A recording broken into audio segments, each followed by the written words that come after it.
A first-of-its-kind model home now stands in the Nakasli-Wooten community. It was assembled out of mass timber panels built from locally sourced wood by local workers in a factory just minutes away. John Paul Wenger is the CEO of Nakasli-Wooten Development Corp. The wood comes as milled locally, and from there it turns into panels at our factory, and then it puts into a house on reserve or in the vicinity of Fort St. James. They partnered with Fort St. James forestry startup Deadwood Innovations and researchers from the University of Northern BC to come up with the project. Architect Neil Prakash worked with structural engineers to design the house. And we were watching a lot of logging trucks leave the community.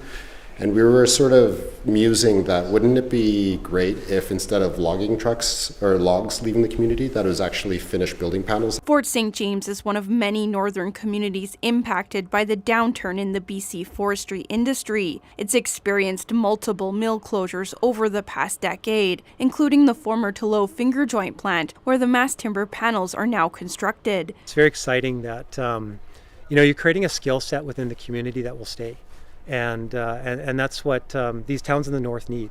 Wenger says their goal is to commercialize a company that will produce mass timber housing kits within the region. He says they hope to use local wood, create local jobs, and address housing supply challenges. This house means, security, not only in housing, but in economics and community longevity. Elkie Taylor is a member of Nakasli-Wooten First Nation. We have limited economics in Fort St. James, and to create a secondary industry with our timber is something that's been a long time coming, and we're hoping to see success in this pilot project. Wenger says the house will be used as a model home for the next year and a half, after which it will be given to a Nakasli family or elder. Taylor says in the meantime, the pilot project is creating a lot of excitement within the community. That's something that instills a bit of pride in our people to have this here, to say this is what we can do,